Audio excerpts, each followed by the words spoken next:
The Thinker Concerning Seth Richmond.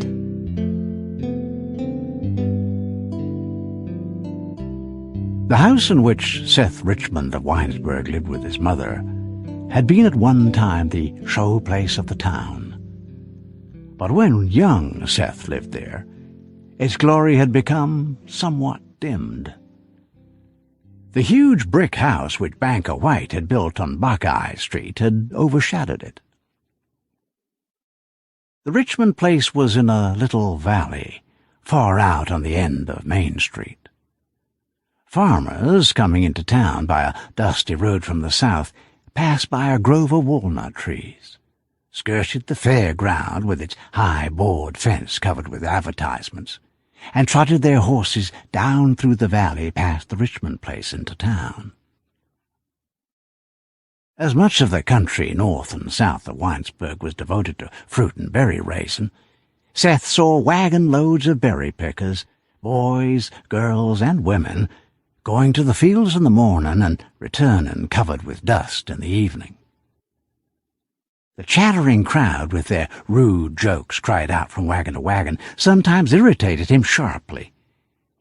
He regretted that he also could not laugh boisterously, shout meaningless jokes, and make of himself a figure in the endless stream of moving, giggling activity that went up and down the road. The Richmond house was built of limestone, and although it was said in the village to have become run down, had in reality grown more beautiful with every passing year. Already time had begun a little to color the stone, lending a golden richness to its surface, and in the evening, or on dark days, touching the shaded places beneath the eaves with wavering patches of browns and blacks.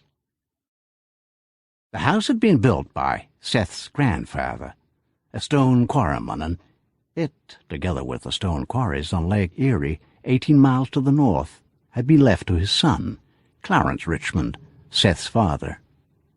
Clarence Richmond, a quiet, passionate man extraordinarily admired by his neighbors, had been killed in a street fight with the editor of a newspaper in Toledo, Ohio. The fight concerned the publication of Clarence Richmond's name, coupled with that of a woman schoolteacher, and as the dead man had begun the row by firing upon the editor, the effort to punish the slayer was unsuccessful. After the quarryman's death, it was found that much of the money left to him had been squandered in speculation and in insecure investments made through the influence of friends. Left with but a small income, Virginia Richmond had settled down to a retired life in the village and the raising of her son. Although she had been deeply moved by the death of the husband and father, she didn't at all believe the stories concerning him that ran about after his death. To her mind, the sensitive, boyish man whom all had instinctively loved was but an unfortunate, a being too fine for everyday life. She said to her son, "You'll be hearing all sorts of stories, but you're not to believe what you hear. He was a good man, full of tenderness for everyone, and should not have tried to be a man of affairs. No matter how much I were to plan and dream of your future, I could not imagine anything better for you than that you turn out as good a man as your father." Several years after the death of her husband, Virginia Richmond had become alarmed at the growing demands upon her income, and had set herself to the task of increasing it. She had learned stenography, and through the influence of her husband's friends got the position of court stenographer at the county seat. There she went by train each morning during the sessions of the court, and when no court sat, spent her days working among the rose bushes in her garden. She was a tall, straight figure of a woman with a plain face and a great mass of brown hair. In the relationship between Seth Richmond and his mother, there was a quality that even at 18 had begun to color all of his traffic with men. An almost unhealthy respect for the youth kept the mother, for the most part, silent in his presence. When she did speak sharply to him, He had only to look steadily into her eyes to see dawning there the puzzled look he had already noticed in the eyes of others when he looked at them. The truth was that the son thought with remarkable clearness, and the mother did not. She expected from all people certain conventional reactions to life. A boy was your son.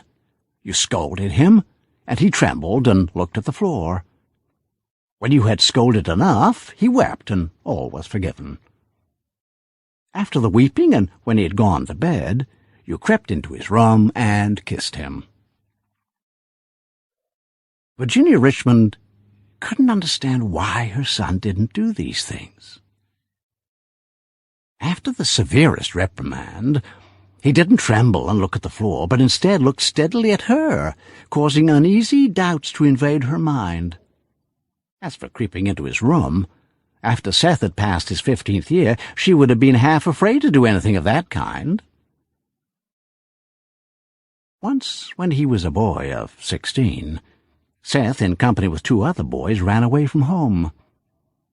The 3 boys climbed into the open door of an empty freight car and rode some 40 miles to a town where a fair was being held. One of the boys had a bottle filled with a combination of whiskey and blackberry wine, and the 3 sat with legs dangling out of the car door drinking from the bottle. Seth's 2 companions sang and waved their hands to idlers about the stations of the towns through which the train passed. They planned raids upon the baskets of farmers who had come with their families to the fair. "We will live like kings and won't have to spend a penny to see the fair and horse races," they declared boastfully. After the disappearance of Seth, Virginia Richmond walked up and down the floor of her home, filled with vague alarms. Although on the next day she discovered, through an inquiry made by the town marshal, on what adventure the boys had gone, she couldn't quiet herself. All through the night she lay awake, hearing the clock tick and telling herself that Seth, like his father, would come to a sudden and violent end.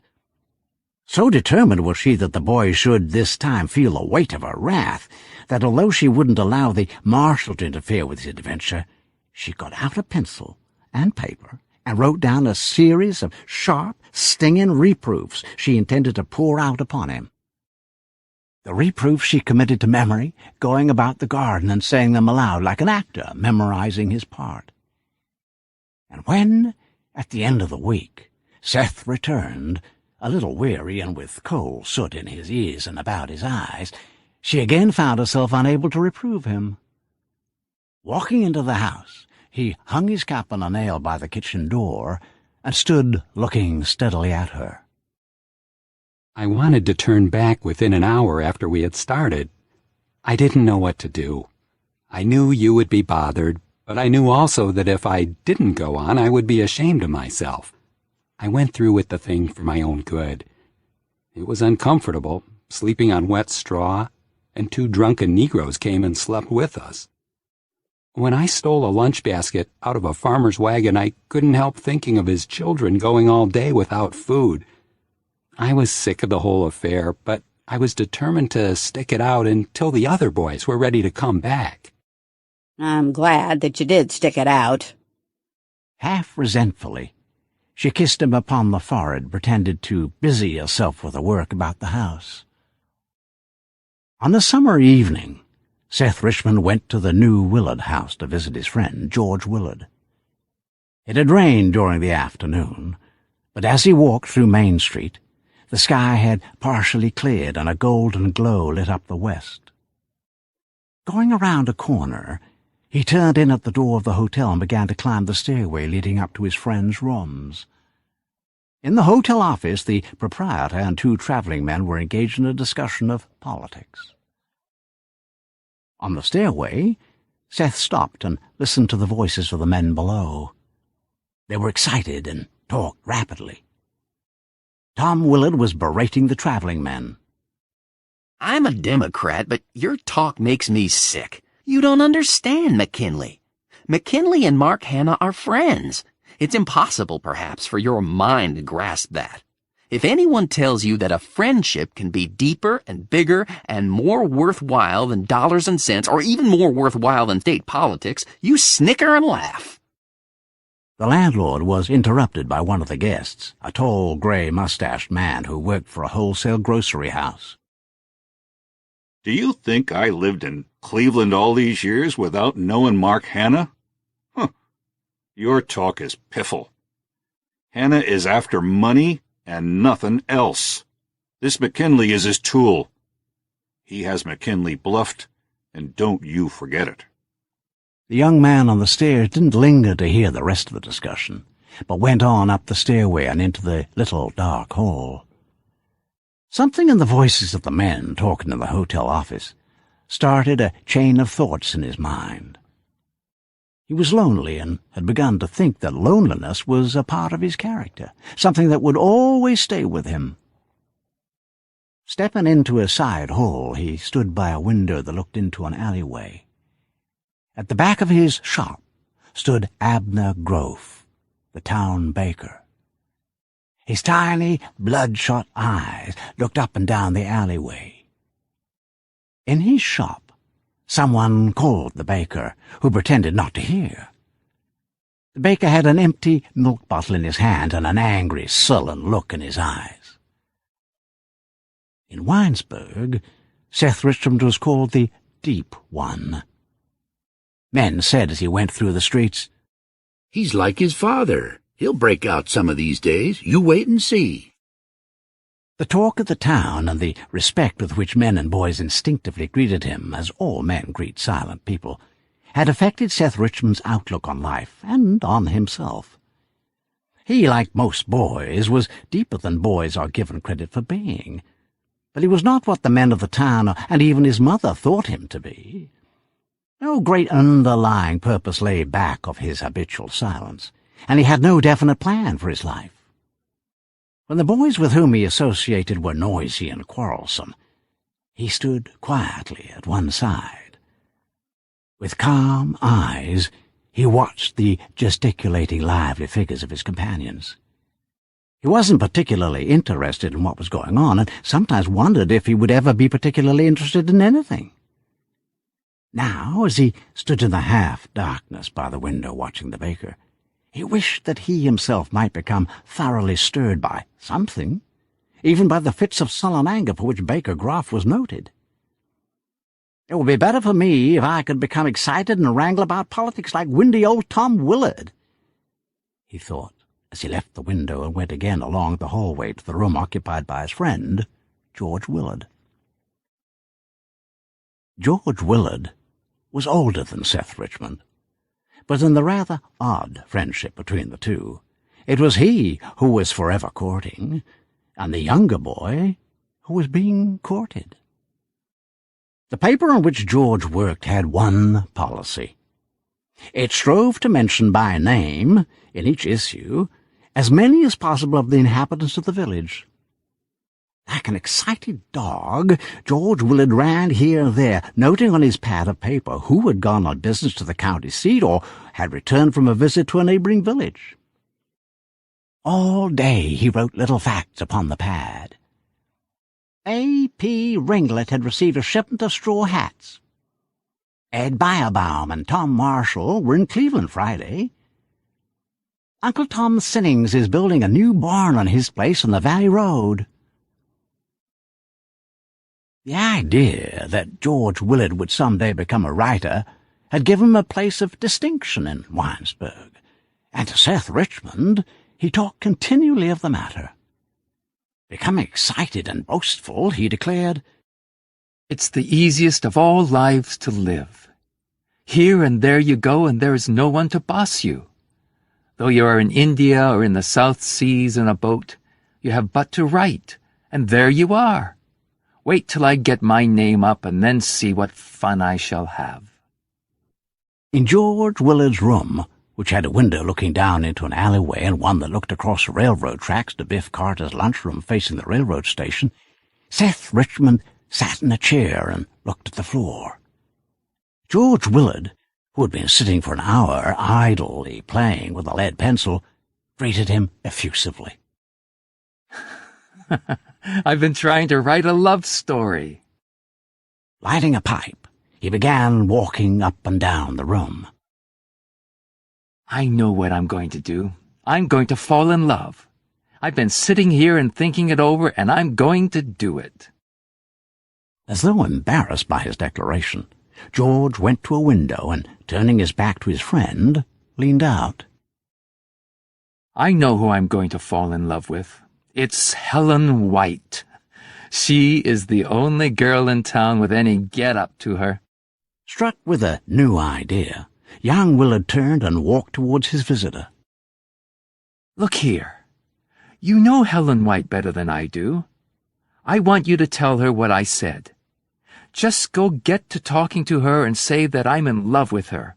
See what she says to that. See how she takes it, and then you come and tell me. Seth Richmond arose and went toward the door. The words of his comrade irritated him unbearably. Well, goodbye. George was amazed. Running forward, he stood in the darkness trying to look into Seth's face. What's the matter? What are you going to do? You stay here and let's talk. A wave of resentment directed against his friend, the men of the town who were, he thought, perpetually talking of nothing and most of all against his own habit of silence, made Seth half desperate. He burst forth, Speak to her yourself. Then, going quickly through the door, slammed it sharply in his friend's face.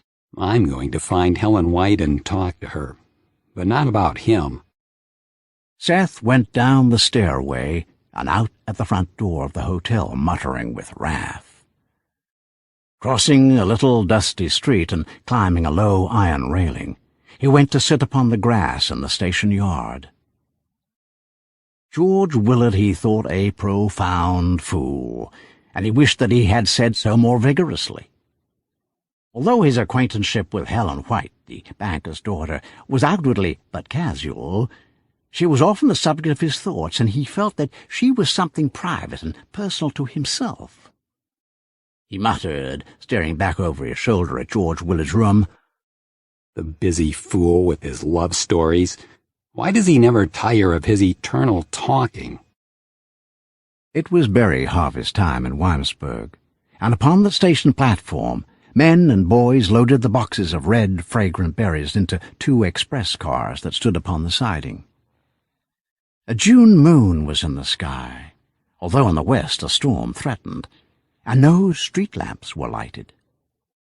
In the dim light, the figures of the men standing upon the express truck and pitching the boxes in at the doors of the cars were but dimly discernible.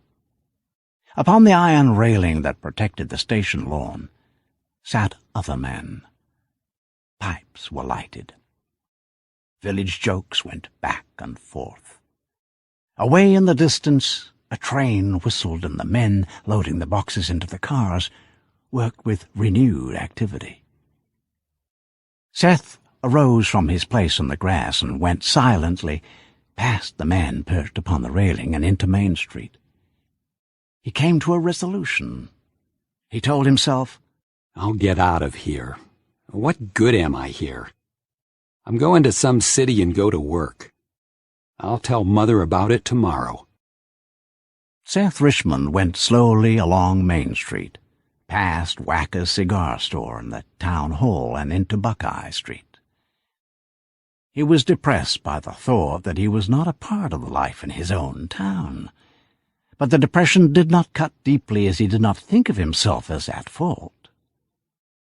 In the heavy shadows of a big tree before Dr. Welling's house, he stopped and stood watching half-witted Turk Smollett, who was pushing a wheelbarrow in the road. The old man, with his absurdly boyish mind, had a dozen long boards on the wheelbarrow, and, as he hurried along the road, balanced the load with extreme nicety. "Easy there, Turk. Steady now, old boy," the old man shouted to himself and laughed so that the load of boards rocked dangerously. Seth knew Turk Smollett, the half-dangerous old woodchopper whose peculiarities added so much of colour to the life of the village. He knew that when Turk got into Main Street he would become the centre of a whirlwind of cries and comments that in truth the old man was going far out of his way in order to pass through Main Street and exhibit his skill in wheeling the boards. If George Willard were here, he'd have something to say. George belongs to this town. He'd shout at Turk, and Turk would shout at him. They'd both be secretly pleased by what they had said. It's different with me. I don't belong. I'll not make a fuss about it, but I'm going to get out of here. Seth stumbled forward through the half-darkness, feeling himself an outcast in his own town. He began to pity himself, but a sense of the absurdity of his thoughts made him smile. In the end, he decided that he was simply old beyond his years and not at all subject for self-pity. He decided, I'm made to go to work. I may be able to make a place for myself by steady working, and I might as well be at it. Seth went to the house of Banker White and stood in the darkness by the front door. On the door hung a heavy brass knocker, an innovation introduced into the village by Helen White's mother, who had also organized a women's club for the study of poetry. Seth raised the knocker and let it fall. Its heavy clatter sounded like a report from distant guns. He thought, how awkward and foolish I am. If Mrs. White comes to the door, I won't know what to say. It was Helen White who came to the door and found Seth standing at the edge of the porch. Blushing with pleasure, she stepped forward, closing the door softly. I'm going to get out of town. I don't know what I'll do, but I'm going to get out of here and go to work. I think I'll go to Columbus. Perhaps I'll get into the State University down there. Well, anyway, I'm going. I'll tell Mother tonight. He hesitated and looked doubtfully about. Perhaps you wouldn't mind coming to walk with me? Seth and Helen walked through the streets beneath the trees. Heavy clouds had drifted across the face of the moon, and before them in the deep twilight went a man with a short ladder upon his shoulder. Hurrying forward, the man stopped at the street crossing and, putting the ladder against the wooden lamppost, lighted the village lights so that their way was half lighted, half darkened by the lamps and by the deepening shadows cast by the low-branched trees. In the tops of the trees, the wind began to play, disturbing the sleeping birds so that they flew about calling plaintively. In the lighted space before one of the lamps, two bats wheeled and circled, pursuing the gathering swarm of night flies. Since Seth had been a boy in knee trousers, there had been a half-expressed intimacy between him and the maiden who now, for the first time, walked beside him. For a time she had been beset with a madness for writing notes which she addressed to Seth. He had found them concealed in his books at school, and one had been given him by a child met in the street, while several had been delivered through the village post office. The notes had been written in a round, boyish hand, and had reflected a mind inflamed by novel reading. Seth had not answered them, although he had been moved and flattered by some of the sentences scrawled in pencil upon the stationery of the banker's wife. Putting them into the pocket of his coat, he went through the street or stood by the fence in the schoolyard with something burning at his side. He thought it fine that he should be thus selected as the favourite of the richest and most attractive gal in town. Helen and Seth stopped by a fence near where a low, dark building faced the street. The building had once been a factory for the making of barrel staves, but was now vacant. Across the street upon the porch of a house, a man and a woman talked of their childhood, their voices coming clearly across to the half-embarrassed youth and maiden. There was a sound of scraping chairs, and the man and the woman came down the gravel path to a wooden gate. Standing outside the gate, the man leaned over and kissed the woman. for old time's sake. And turning, he walked rapidly away along the sidewalk. That's Belle Turner. Then she put her hand boldly into Seth's hand. I didn't know she had a fellow. I thought she was too old for that. Seth laughed uneasily. The hand of the girl was warm, and a strange, dizzy feeling crept over him. Into his mind came a desire to tell her something he had been determined not to tell. In spite of his agitations, his voice was low and quiet. George Willard's in love with you. He's writing a story and he wants to be in love. He wants to know how it feels. He wanted me to tell you and see what you said. Again Helen and Seth walked in silence. They came to the garden surrounding the old Richmond place and, going through a gap in the hedge, sat on a wooden bench beneath a bush. On the street, as he walked beside the girl, new and daring thoughts had come into Seth Richmond's mind. He began to regret his decision to get out of town. He thought, it would be something new and altogether delightful to remain and walk often through the streets with Helen White. In imagination, he saw himself putting his arm about her waist and feeling her arms clasped tightly about his neck. One of those odd combinations of events and places made him connect the idea of love-making with this girl and a spot he had visited some days before. He had gone on an errand to the house of a farmer who lived on a hillside beyond the fairground, and had returned by a path through a field. At the foot of the hill below the farmer's house, Seth had stopped beneath a sycamore tree and looked about him. A soft, humming noise had greeted his ears. For a moment he had thought the tree must be the home of a swarm of bees. And then, looking down, Seth had seen the bees everywhere, all about him in the long grass. He stood in a mass of weeds that grew waist-high in the field that ran away from the hillside. The weeds were abloom with tiny purple blossoms and gave forth an overpowering fragrance. Upon the weeds, the bees were gathered in armies, singing as they worked. Seth imagined himself lying on a summer evening, buried deep among the weeds beneath the tree. Beside him, in the scene built in his fancy, lay Helen White, her hand lying in his hand. A peculiar reluctance kept him from kissing her lips, but he felt he might have done that if he wished. Instead, he lay perfectly still, looking at her and listening to the army of bees that sang the sustained, masterful song of labor above his head. On the bench in the garden, Seth stirred uneasily. Releasing the hand of the girl, he thrust his hands into his trouser pockets. A desire to impress the mind of his companion with the importance of the resolution he had made came over him, and he nodded his head toward the house. Mother'll make a fuss, I suppose. She hasn't thought at all about what I'm going to do in life. She thinks I'm going to stay on here forever just being a boy. Seth's voice became charged with boyish earnestness.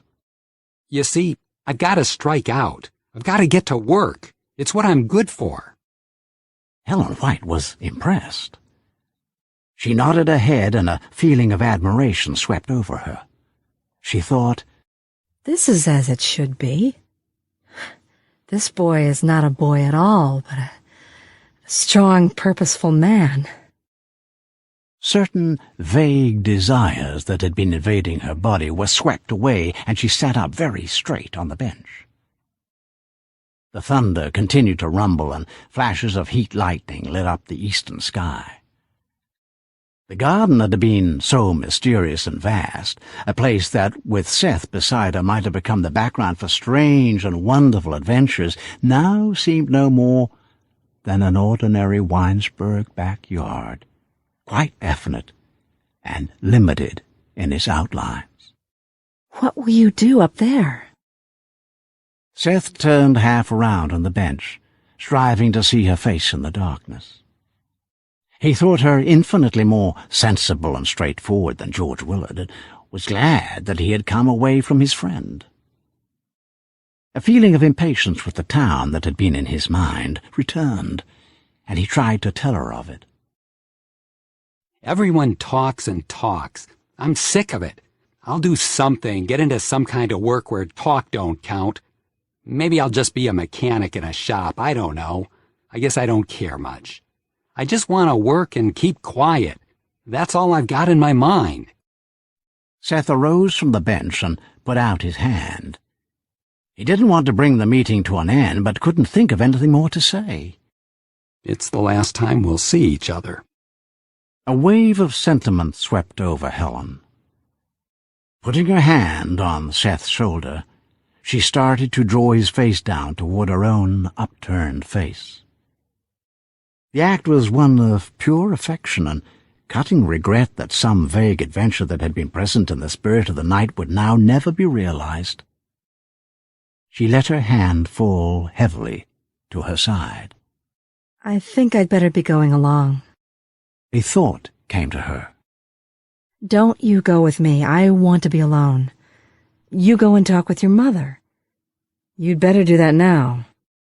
Seth hesitated, and as he stood waiting, the girl turned and ran away through the hedge. A desire to run after her came to him, but he only stood staring, perplexed and puzzled by her action, as he had been perplexed and puzzled by all of the life of the town out of which she had come. Walking slowly toward the house, he stopped in the shadow of a large tree and looked at his mother sitting by a lighted window busily sewing. The feeling of loneliness that had visited him earlier in the evening returned and colored his thoughts of the adventure through which he had just passed. He turned and exclaimed, staring in the direction taken by Helen White, Huh, that's how things'll turn out. She'll be like the rest. I suppose she'll begin now to look at me in a funny way. He looked at the ground and pondered his thought. He whispered to himself, She'll be embarrassed and feel strange when I'm around. That's how it'll be. That's how everything'll turn out. When it comes to loving someone, it won't never be me. It'll be someone else, some fool, someone who talks a lot, someone like that George Willard.